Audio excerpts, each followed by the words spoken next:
Hello दोस्तों, UPSC practice में आपको स्वागत है।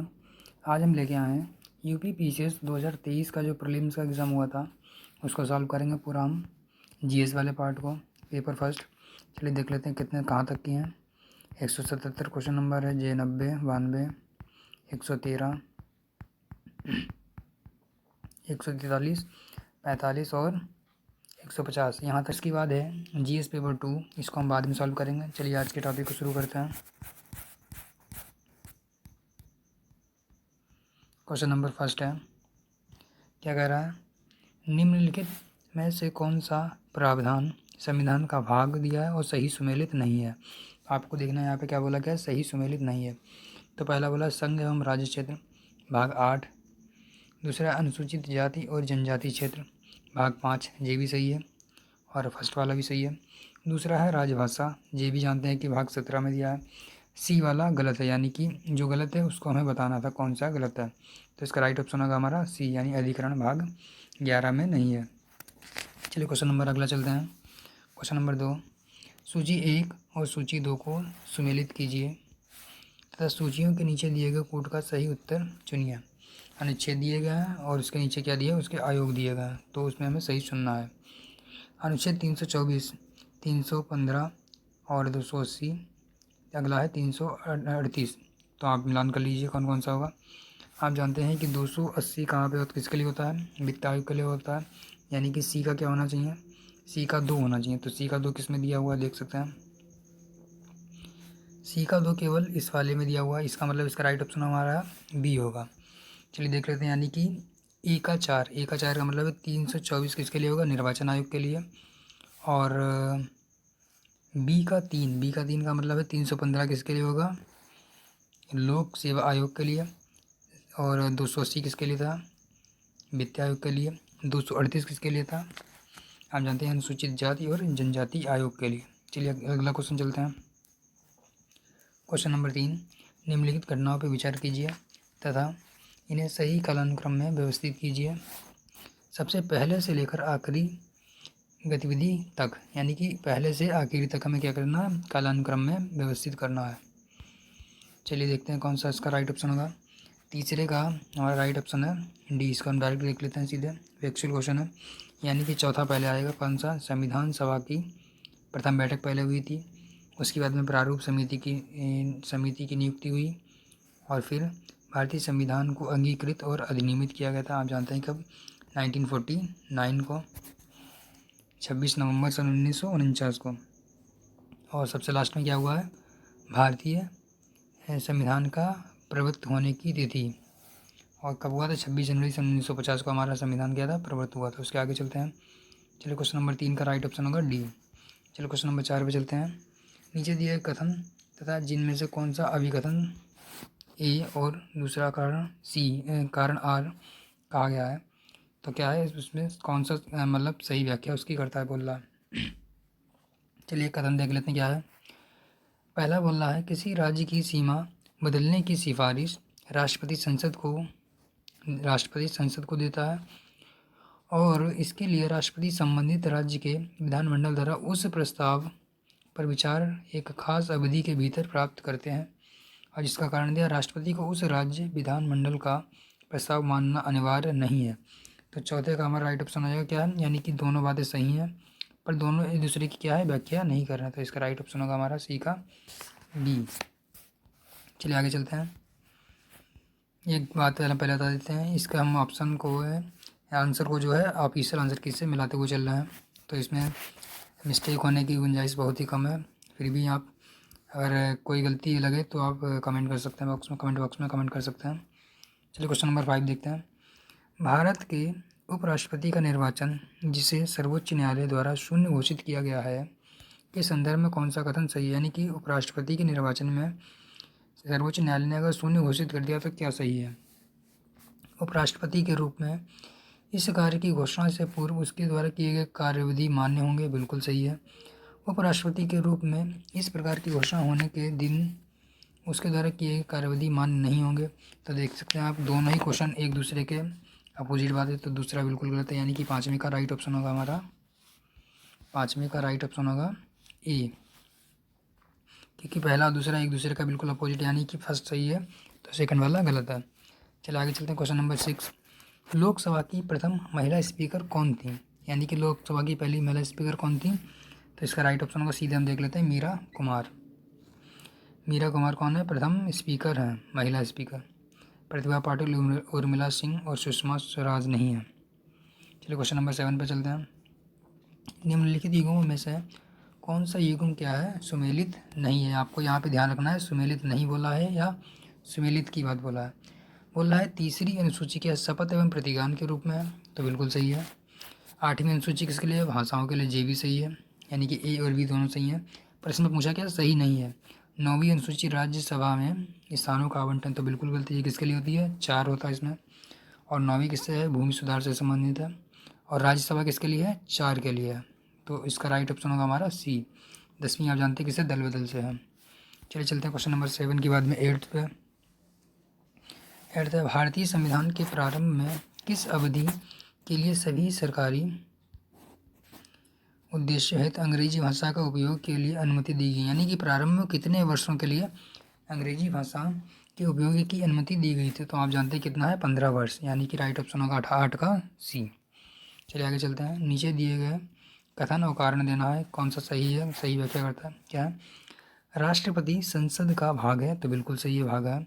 संसद के दोनों सदनों द्वारा पारित विधेयक राष्ट्रपति की सहमति के बिना कानून नहीं बन सकते, दोनों बात सही है। क्या आप देखते हैं क्या इसकी भी सही व्याख्या हो रही है? तो 9 का राइट ऑप्शन होगा हमारा सही व्याख्या करता है, तो क्या हो जाएगा? बिल्कुल सही। चलिए आगे चलते हैं। संघ वित्त आयोग के संदर्भ में निम्नलिखित में से कौन सा कथन सही है? यानी कि वित्त आयोग के संदर्भ में कौन सा कथन सही है बोल रहा है। वित्त आयोग में एक अध्यक्ष और 6 सदस्य होते हैं, तो बिल्कुल गलत है। क्या होगा? वित्त आयोग में एक अध्यक्ष और 6 सदस्य नहीं होते हैं। आगे क्या है? यह अपना प्रतिवेदन नीति आयोग को प्रस्तुत करता है, तो ये भी गलत है। इसका राइट ऑप्शन होगा हमारा डी वाला। चलिए क्वेश्चन नंबर 11 पे चलते हैं। नीचे उच्चतम न्यायालय को मौलिक अधिकारों के हनन रोकने के लिए रिट जारी करने की शक्ति के संदर्भ में, यानी उच्चतम न्यायालय को रिट जारी करने की शक्ति के संदर्भ में 2 कथन दिए गए हैं। क्या है 2 कथन? कौन कौन से हैं? उत्तर सही है। नीचे दिए कूट में से कौन से सही उत्तर का चयन कीजिए। उच्चतम न्यायालय को यह शक्ति प्रदत्त है कि वह बंदी, प्रत्यक्षीकरण, परमादेश, प्रतिषेध, अधिकार परीक्षा, उत्प्रेषण, ऋण, जो भी मूल अधिकारों को लागू करने के लिए समुचित हो उस रिट का प्रयोग कर सकता है। और संसद, तो ये बिल्कुल सही है। अगला है दूसरा वाला, संसद को अधिकार है कि वह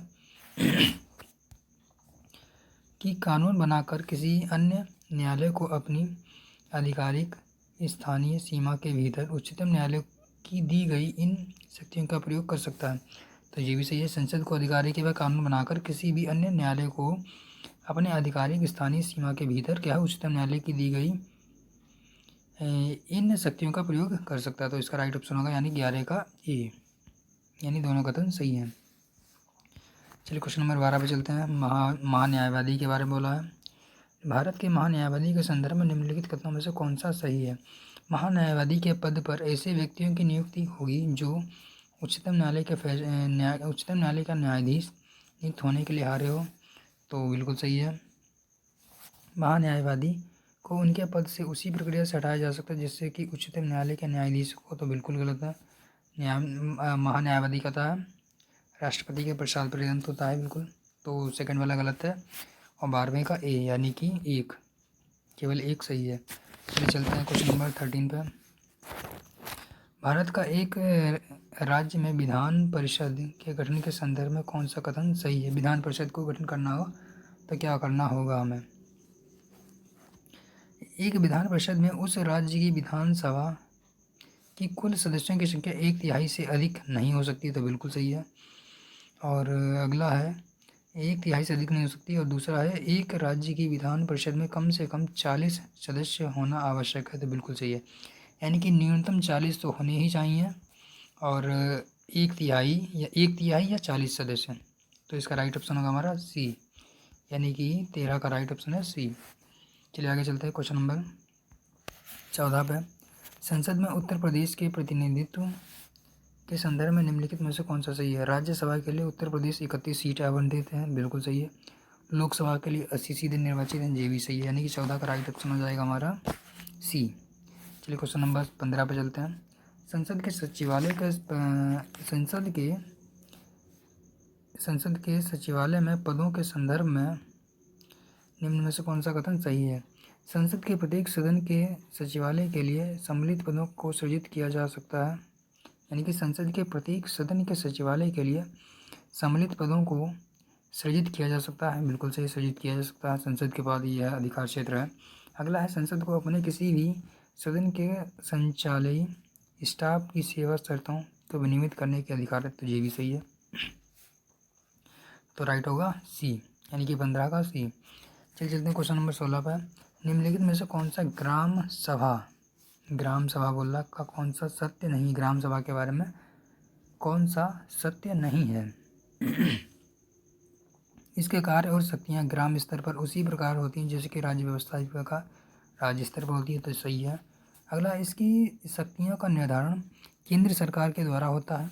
क्या इसकी शक्तियाँ केंद्र सरकार के द्वारा निर्धारित होती हैं? तो बिल्कुल गलत है।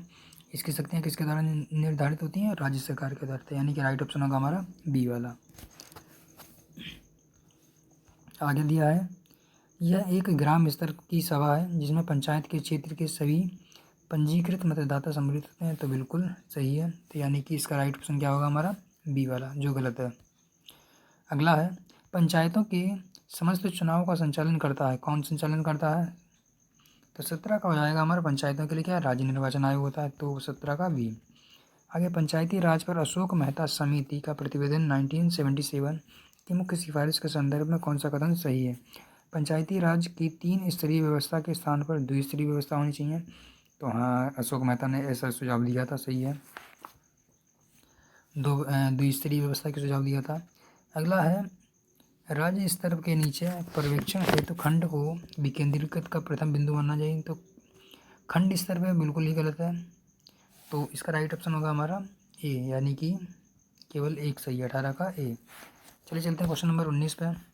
सर्वोच्च न्यायालय के एक न्यायाधीश का त्यागपत्र संबंधित होता है, क्या है? सर्वोच्च न्यायालय के एक न्यायाधीश का त्यागपत्र संबोधित होता है, किसको संबोधित होता है? तो हम जानते हैं कि सर्वोच्च न्यायालय किसको संबोधित करके अपना त्यागपत्र देता है? राष्ट्रपति को, तो इसका राइट ऑप्शन होगा 19 का सी। आगे चलते क्वेश्चन नंबर 20। निम्नलिखित में से कौन भारतीय संविधान के अनुच्छेद 20 का हिस्सा नहीं है? 20 का हिस्सा नहीं बोला, क्या है? स्वयं अपने विरुद्ध साक्षी बी, क्या है? स्वयं अपने विरुद्ध साक्षी होने का निषेध, तो बिल्कुल सही है, ये हिस्सा है। एक मिनट थोड़ा सा साफ कर देते हैं, क्या है, कौन सा हिस्सा नहीं है? स्वयं अपने विरुद्ध साक्षी होने का निषेध, तो बिल्कुल सही है। और दोहरे दंड की धारा होने का निषेध, ये भी सही है। यातना के विरुद्ध निषेध, कार्योत्तर विधि, तो इसका राइट ऑप्शन होगा हमारा 20 का सी, यानी यातना के विरुद्ध निषेध नहीं है। तो 20 का भाग कौन कौन सा है? ए, बी और डी है, पर सी नहीं है। चलिए चलते हैं क्वेश्चन नंबर 21 पे। निम्नलिखित में से कौन सा प्रावधान नीति निर्देशक तत्वों तथा मौलिक अधिकार दोनों का भाग है? यानी नीति निर्देशक तत्व और मौलिक कर्तव्य दोनों का भाग है, तो 21 का राइट ऑप्शन हो जाएगा हमारा, क्या? पर्यावरण संरक्षण की बात कही, किसमें कही है? 38 में की गई है। और बाकी क्या है? मौलिक अधिकार नीति निर्देशक तत्व दोनों में है। चलिए आगे चलते क्वेश्चन नंबर। संसद की संयुक्त बैठक के संदर्भ में निम्नलिखित कथनों पर कौन सा कथन सही है? संयुक्त बैठक के संदर्भ में कौन सा कथन सही है? अनुच्छेद कुछ दिशाओं में संसद के दोनों सदनों की संयुक्त बैठक का प्रावधान कर सकती है, तो बिल्कुल सही है। अनुच्छेद में कुछ ऐसी संसद क्या है, दोनों सदनों की संयुक्त बैठक किसमें? अनुच्छेद 108 में क्या है? संयुक्त बैठक के प्रावधान है। अगला, दोनों सदनों की संयुक्त बैठक की अध्यक्षता स्पीकर करता है, तो बिल्कुल सही है। तो 22 का राइट ऑप्शन आ जाएगा हमारा बी। जो 1 मिनट, इसका क्या है? राइट का ऑप्शन दिखा रहा है। अनुच्छेद कुछ दिशाओं में संसद की दोनों सदनों की संयुक्त बैठक का प्रावधान करता है, तो सही है। इसका मतलब राइट ऑप्शन इसका होना चाहिए सी वाला होना चाहिए।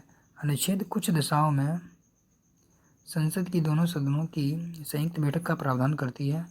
दोनों सदनों की संयुक्त बैठक की अध्यक्षता स्पीकर करता है, तो दोनों सही हैं।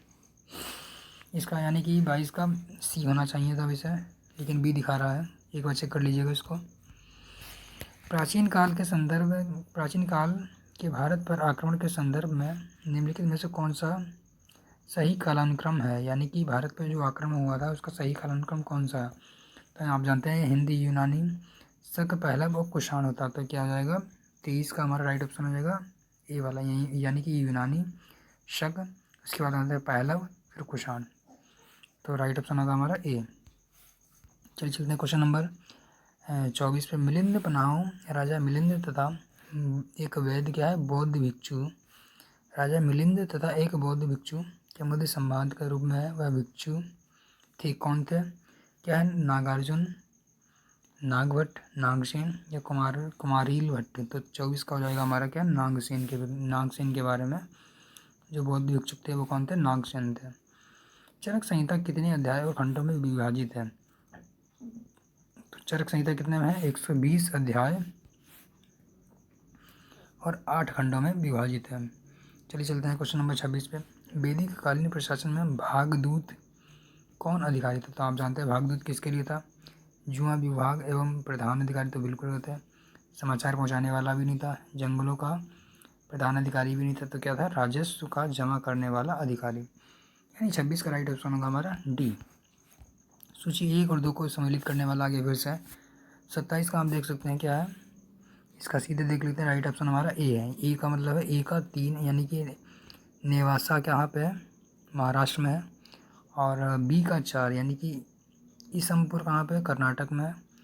डीडीवाना तो जानते हैं राजस्थान में सभी लोग, और क्या है गुडियामा गुफा कहाँ पे हो गई फिर हमारी 2 यानी कि तमिलनाडु में। चलिए आगे चलते हैं क्वेश्चन नंबर 28। निम्नलिखित में से कौन सा हड़प्पा संस्कृति के पूर्वी सीमांत का निर्धारण करता है, यानी कि हड़प्पा जो सभ्यता है संस्कृति है उसके पूर्वी सीमांत को कौन निर्धारित करता है। तो पूर्व में आप जानते हैं कौन सा है, 28 का क्या हो जाएगा बी आलमगिरीपुर।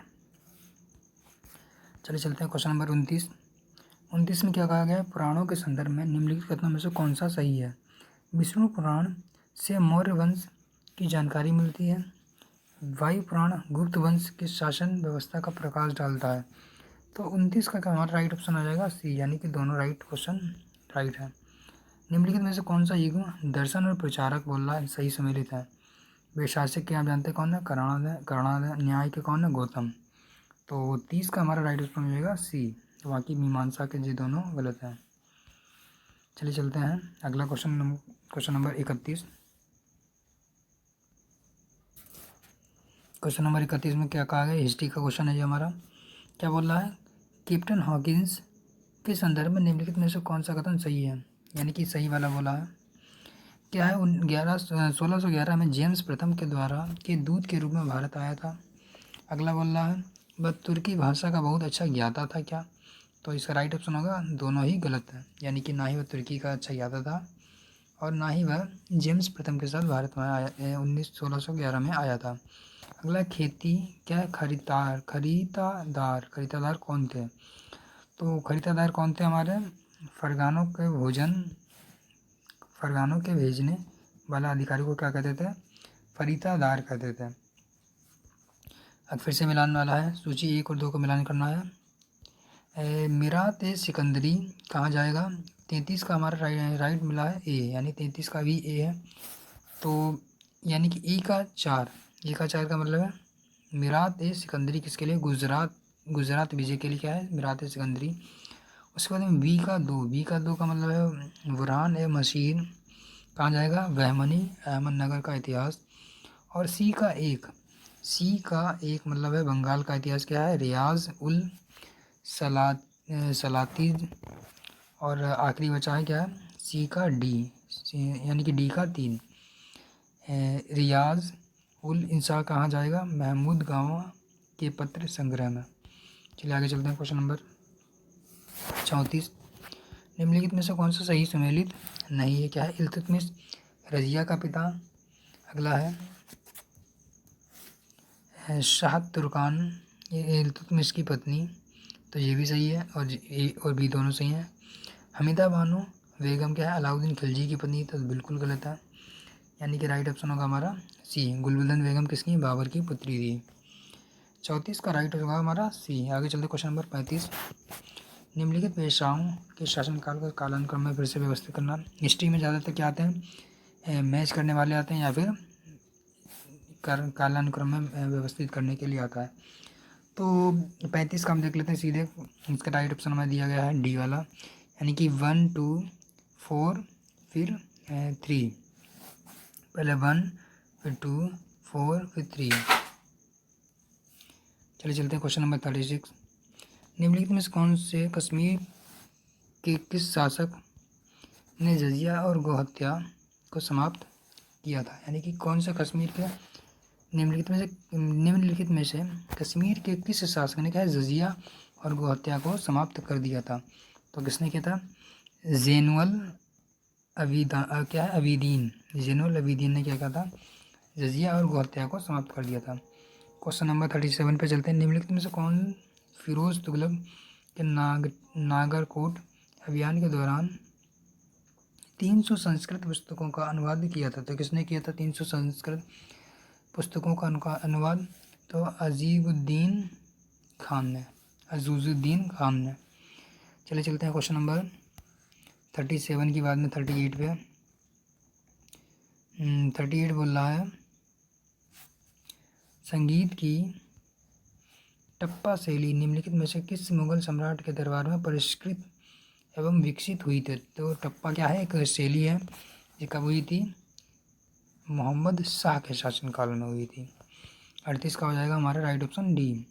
चलते हैं 39 पे। निम्नलिखित में से कौन सा कवित्री पुस्तक सही सम्मिलित नहीं है, नहीं पे ध्यान रखना हमें। तो इसमें नहीं कौन सा है, 39 का हो जाएगा राइट ऑप्शन हमारा सी, यानी कि गंगा बाई जो है गणेश देव लीला गलत है, बाकी तीनों सही, यानी कि दया भाई, विनय मल्लिका और सहजोबाई सहज प्रकाश, सोन कुमारी स्वर्ण वेली की कविता। आगे देखते हैं क्वेश्चन नंबर 40 पे क्या है, 1857 के विद्रोह का स्थान और आरंभ का सही सम्मिलित नहीं है, यानी कि एक जो है सही सम्मिलित है, बाकी तीनों सही सम्मिलित हैं। तो 40 का हमारा हो जाएगा इसका, यानी कि डी वाला गलत है, बाकी तीनों सही हैं। बैरकपुर कब हुआ था, 29 मई 1957 को। मेरठ में 10 मई 1857 को। लखनऊ में 4 जून 1857 को हुआ था। चलते हैं क्वेश्चन नंबर 41 पे। 1918 में संयुक्त प्रांत किसान सभा का गठन किस नेता ने किया था। तो इसमें से क्या हो जाएगा, किस नेता ने जो है संयुक्त प्रांत किसान सभा का गठन किया था। तो किसने किया था, इंद्र नारायण द्विवेदी ने।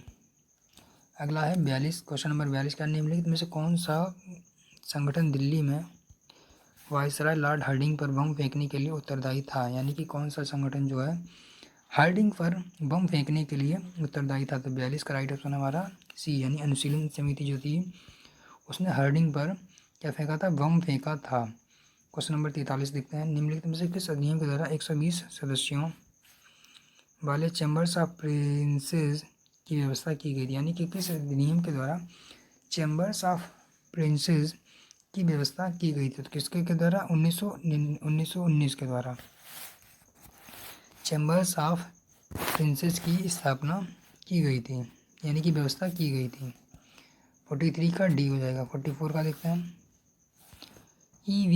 रामास्वामी नायर के संदर्भ में निम्नलिखित कथनों में से कौन सा सही है। उन्होंने असहयोग आंदोलन में हिस्सा लिया था, बिल्कुल सही है। 1925 में कांग्रेस छोड़ दी थी, राइट ऑप्शन होगा यानी 44 का सी। चलते हैं क्वेश्चन नंबर 45 पे। नेताजी सुभाष चंद्र बोस के द्वारा आज़ाद हिंद फौज के हिस्से के रूप में गठित महिला रेजिमेंट का क्या नाम था। तो आप सभी लोग जानते हैं कौन था, रानी झांसी रेजिमेंट। आप ध्यान यहाँ पे ध्यान रखिए कि हम बिल्कुल टू द पॉइंट क्वेश्चन को सॉल्व कर रहे हैं, इधर उधर की बातें ना करते हुए, इसलिए क्लास को पूरा देखिएगा। चलिए देखते हैं। 1857 में बरेली उत्तर प्रदेश में क्रांति का नेता कौन था? बरेली में आप जानते हैं कौन है, बरेली में खान बहादुर। 46 का हो जाएगा बी। ठीक है, 47 चलते हैं, क्वेश्चन नंबर 47। क्या बोल रहा है? कालानुक्रम की दृष्टि से निम्नलिखित घटनाओं में से कौन सा क्या अंतिम तिथि थी? अंतिम में कौन हुआ था? मेपला विद्रोह सबसे अंत में हुआ था, बाकी पहले हुए थे सभी। 47 का दिया हुआ है डी। चलिए आगे चलते हैं, क्वेश्चन नंबर 48। निम्नलिखित में से कौन सी महिला स्वतंत्रता सेनानी भारत छोड़ो आंदोलन से संबंधित नहीं है? तो भारत छोड़ो आंदोलन से तीन में से 3 लोग जो हैं भारत छोड़ो आंदोलन में थी, पर एक जो है वो भारत छोड़ो आंदोलन से संबंधित नहीं है। तो कौन नहीं है? शांति घोष जो है भारत छोड़ो आंदोलन से नहीं है, बाकी मतरंगिनी हजारा, अरुणा अशरफ अली, कनकलता बरुआ, ये तीनों क्या है? भारत छोड़ो आंदोलन से संबंधित है। निम्नलिखित में से कौन सी सहायक नदी सुमेलित सही नहीं है? यानी कि सही सुमेलित नहीं है, बाकी 3 सही सुमेलित है। तो प्राणहिता महानदी की नहीं है, बाकी हेमवती कावेरी की है, मालप्रभा कृष्णा की है, मंजीरा गोदावरी की है। निम्नलिखित में से किस स्थान पर अलकनंदा एवं भागीरथी नदी मिलती हैं? यानी कि अलकनंदा और भागीरथी नदी कहाँ पे मिलती हैं? तो अलकनंदा और भागीरथी नदी कहाँ पे मिलती हैं? देवप्रयाग में मिलती हैं। वहाँ से इसका क्या नाम कहलाता है? गंगा। तो 50 का राइट ऑप्शन होगा हमारा डी। 51 पे चलते हैं। निम्नलिखित में से लेटेराइट मिट्टी के विषय में कौन सा कथन सही है? तो यह मिट्टी उच्च तापमान एवं भारी वर्षा वाले क्षेत्रों में विकसित होती है, तो बिल्कुल सही है। 51 का राइट ऑप्शन होगा हमारा ए। इसकी मिट्टी में लो ऑक्साइड एल्यूमिनियम में कमी पाई जाती है, तो गलत है। क्या है? इसकी कमी नहीं अधिकता होती है। तो 51 का क्या हो जाएगा हमारा? ए हो जाएगा। चलिए क्वेश्चन नंबर 52 पे चलते हैं।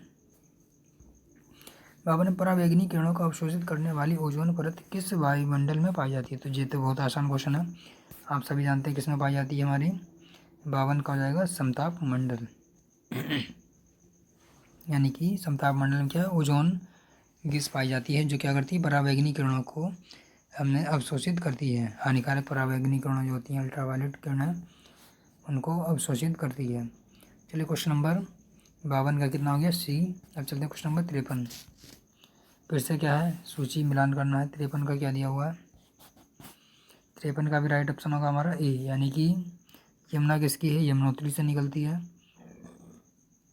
उद्गम स्थान की बात कही है, यमुना यमुनोत्री से निकलती है। बी का हो जाएगा 3, यानी कि कृष्णा निकलती है महाबलेश्वर से। सी का 2, गोदावरी निकलती है नासिक से। और महानदी कहाँ से आती है? सिहाब से। महानदी सिहाब, गोदावरी नासिक, कृष्णा महाबलेश्वर, यमुना यमुनोत्री। चलिए चलते हैं आगे, क्वेश्चन नंबर 54। नीचे दिए गए कथन निम्नलिखित में से एक अभिसमन और उसका 2 कारण कथन वाला क्वेश्चन है, सीधे समझ लीजिए। क्या है? दक्षिण पश्चिम मानसून के दौरान तमिलनाडु तट शुष्क रहता है, तो बिल्कुल सही है। तमिलनाडु तट पश्चिम बंगाल की शाखा के समांतर स्थित है और दक्षिण पश्चिम मानसून की अरब शाखा के वृष्टि छाया क्षेत्र में होता है, तो ये भी सही है। यानी कि क्वेश्चन 1 और 2 दोनों क्या है? सही व्याख्या करते हैं, तो इसका राइट ऑप्शन होगा हमारा डी वाला। दोनों विकल्प सही भी हैं और दोनों एक दूसरे की व्याख्या भी करते हैं, यानी कि आर जो है एक की सही व्याख्या करता है। तो 54 का हो जाएगा हमारा डी। 55 में देखते हैं निम्नलिखित में से कौन सा कथन सही है? रामगंगा नदी क्या है? कन्नौज के पास से गंगा में नदी में मिलती है, तो बिल्कुल सही है। 55 का ए तो होगा। अगला है बेतवा नदी प्रयागराज के पास यमुना में मिलती है, तो 2 गलत है, तो इसका राइट ऑप्शन होगा हमारा ए, यानी 55 का ए। नीचे दिया गया है चंद्रभागा वन्यजीव अभ्यारण्य उत्तर प्रदेश के किस जनपद में मिलता है? तो चंद्रभागा कहाँ पे होता है? 56 का राइट ऑप्शन है हमारा चंदौली, यानी कि बी। निम्नलिखित में से कौन सा एक दर्रा और राज्य केंद्र शासित प्रदेश का सही सुमेलित है? तो 57 का हो जाएगा हमारा नीति दर्रा जो है उत्तराखंड में, बाकी तीनों गलत हैं।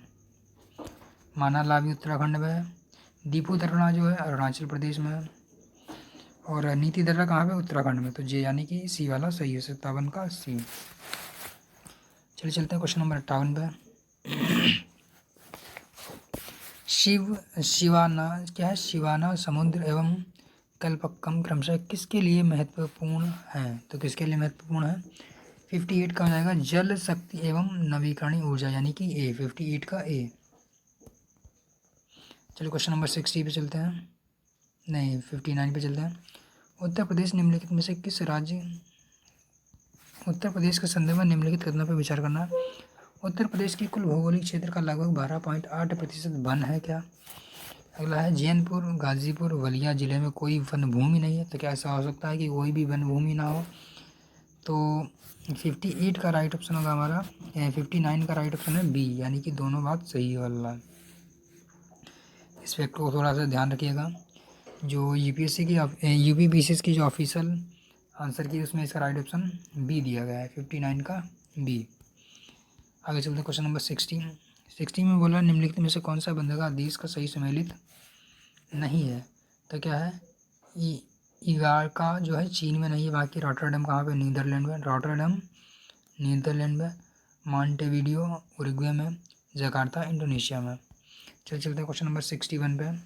क्या बोल रहा है, सत्य कौन सा सही है, सत्य कौन सा है, सत्य बताना है हमें। बेगुला प्रशांत महासागर की एक ठंडी धारा है क्या? बेगुला प्रशांत महासागर की ठंडी धारा है। यदि सूर्य पृथ्वी और चंद्रमा के सीध में है तो यह स्थिति लघु ज्वार की स्थिति है। तो सीध में होने का मतलब लघु ज्वार नहीं होता है, 90 डिग्री का एंगल होना चाहिए। अगला है महासागरीय लवणता कर्क और मकर रेखा पर अधिकतम होती है। तो ये सही है, यानी कि 61 का राइट ऑप्शन होगा हमारा सी। चलिए चलते हैं आगे क्वेश्चन नंबर 62। संयुक्त राज्य अमेरिका तथा मेक्सिको के बीच सीमा पार स्थित नदी, यानी कि मेक्सिको और अमेरिका में कौन सी नदी जो है सीमा बनाती है लगभग? तो 62 का हो जाएगा हमारा right option B, Rio Grande नदी जो है मेक्सिको और अमेरिका के बीच सीमा बनाती है, 62 का बी। निम्नलिखित रेगिस्तानों पर विचार करना है, सही सम्मिलित करना है। क्या करना है, व्यवस्थित करते हुए सही विस्तृत आकार के, यानी कि आकार के बढ़ते हुए क्रम में व्यवस्थित करना है। तो आप जानते हैं सबसे बड़ा कौन सा है, सहारा का मरुस्थल है, तो इसे क्या होना चाहिए, सबसे लास्ट में होना चाहिए। 63 का राइट ऑप्शन हो जाएगा हमारा सी, यानी कि पहले सबसे छोटा कौन सा है, ग्रेट सिंडी मरुस्थल, फिर गोबी का मरुस्थल, उसके बाद में अरेबियन और सबसे बड़ा सहारा मरुस्थल। आगे चलते हैं, 63 का सी हो गया। 64 चलते हैं। फिलीपाइंस में नारियल एवं गन्ने की कृषि विकास का श्रेय किसको जाता है? यानी कि फिलीपाइंस में नारियल एवं गन्ने की कृषि का श्रेय जो है किसको जाता है? तो 64 का हो जाएगा राइट ऑप्शन हमारा डी, स्पेन एवं अमेरिका वासियों को जाता है। सोचिए 1 और 2 को सम्मिलित कीजिए, फिर से सम्मिलित करने वाला आ गया। 65 का क्या है, 65 का राइट ऑप्शन हम सीधे देखते हैं, ज़्यादा देर नहीं करेंगे, बी, यानी कि ए का 3। किलिमंजारो कहाँ पे, तंजानिया में है। ट्यूबकल कहाँ पे है, 1, यानी कि मोरक्को में ट्यूबकल है। स्टैनली तो आप जानते होंगे कहाँ पे है, युगांडा में। और डी का 2 क्या है, अल्जीरिया में, हंगार कहाँ है, अल्जीरिया में। स्टैनली युगांडा याद रखिएगा, हंगार कहाँ पे है, अल्जीरिया, किलिमंजारो तंजानिया, ट्यूबाकल कहाँ पे है, मोरक्को में है। चलिए आगे चलते हैं। 66 निम्नलिखित में से कौन सी झील सही सम्मिलित नहीं बोला है? ठीक है, ध्यान रखिएगा यहाँ पे। 66 का हो जाएगा हमारा ओनेगा कहाँ पे, कनाडा में नहीं, बाकी बैकाल झील रूस में है, मिशिगन संयुक्त राज्य अमेरिका में है। मोराकाइबो कहाँ पे, वेनेजुएला में है, ये भी सही है। चलिए आगे देखते हैं 67। एल नीनो और ला नीनो के बारे में बोला गया। एल नीनो क्या है, एल नीनो एक गर्म जलधारा होती है। निम्नलिखित में से कौन सा कथन सही है? एल नीनो में पूर्वी प्रशांत क्षेत्र में पेरू के तट पर गर्म जलधारा प्रकट होते शामिल है, बिल्कुल सही बात है। 67 का क्या हो जाएगा, 1 तो सही है। अगला है, यह गर्म धारा पेरू के तट पर पानी के तापमान को 10 डिग्री सेल्सियस तक बढ़ा देती है, जिससे समुद्र में प्लैंकटन की मात्रा बढ़ जाती है। तो गलत है, घट जाएगी। तो इसका राइट ऑप्शन होगा हमारा ए, 67 का ए। 68 देखते हैं। दक्षिणी गोलार्ध में हवा के वायु और विक्षेपित होना का जानते हैं, किससे जानते हैं? कोरियोलिस बल के कारण होता है। निम्नलिखित में से यूक्रेन का सबसे बड़ा कोयला उत्पादन केंद्र कौन सा है? यूक्रेन का कोयला उत्पादन का सबसे बड़ा केंद्र कौन सा है? 69 का हो जाएगा राइट ऑप्शन। हम जानते हैं क्या है, डोनेटस्क। डोनेटस्क काफ़ी चर्चा में रहा था उस समय समाचारों में, तो 69 का हो जाएगा डोनेटस्क। अगला है माउंट न्यूमैन निम्नलिखित में से किस खनिज के लिए प्रसिद्ध है? तो माउंट न्यूमैन किसके लिए प्रसिद्ध है? लौह अयस्क के लिए। चलिए आगे देखते हैं क्वेश्चन नंबर 71 क्या है, फरवरी 2023 तक उत्तर प्रदेश में अमृत भारत स्टेशन योजना के तहत आधुनिकीकृत किए गए कितने रेलवे स्टेशन की पहचान की गई है? तो 71 का कितना हो जाएगा 149, यानी कि 149 जो है रेलवे स्टेशनों की पहचान की गई है। चलिए चलते हैं 72 दिसंबर 2022 में सुदर्शन पहरा सैन्य अभ्यास कहाँ आयोजित किया गया था? यानी कि 2022 में जो है सुदर्शन पहरा कहाँ आयोजित किया गया था? 72 का हमारा राइट ऑप्शन हो जाएगा बी, यानी कि राजस्थान में। अगला क्वेश्चन है दिसंबर 2022 में जारी सामाजिक प्रगति सूचकांक के अनुसार टियर 1 में निम्नलिखित में से कौन सा अति उच्च सामाजिक प्रगति के शीर्ष 3 स्थानों पर है? तो क्या पांडिचेरी, लक्षद्वीप और गोवा है, या मिजोरम, हिमाचल प्रदेश, लद्दाख है, केरल, नागालैंड और मेघालय, या उपयुक्त में से कोई नहीं? तो 73 का हो जाएगा हमारा क्या है, पांडिचेरी, लक्षद्वीप और गोवा, यानी कि गोवा तीसरे नंबर पर है, लक्षद्वीप दूसरे और पांडिचेरी पहले नंबर पर है। तो अगला है निसार उपग्रह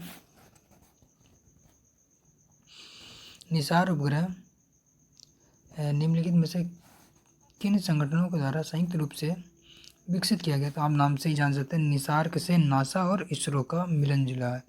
तो नासा और इसरो, यानी कि 74 का जो राइट ऑप्शन होगा हमारा ए वाला ही होगा, इसरो और नासा। अगला है केंद्रीय बजट 2023 और 24 के अनुसार निम्नलिखित के अनुसार अंतर्राष्ट्रीय अवसर के लिए युवाओं को कौशल प्रदान करने के लिए विभिन्न राज्यों में कितने कौशल भारत अंतर्राष्ट्रीय केंद्र स्थापित किए जाएंगे? यानी कि कितने केंद्र स्थापित किए जाएंगे? तो 75 का राइट ऑप्शन होगा हमारा बी, 30 जो केंद्र हैं स्थापित किए जाएंगे। ठीक है, आज हम इतना ही टॉपिक रखते हैं। अगले 75 क्वेश्चन हम अगले वीडियो में कवर करेंगे। तब तक के लिए धन्यवाद। वीडियो अच्छा लगा तो लाइक कीजिए, चैनल को सब्सक्राइब कीजिए। ओके, धन्यवाद।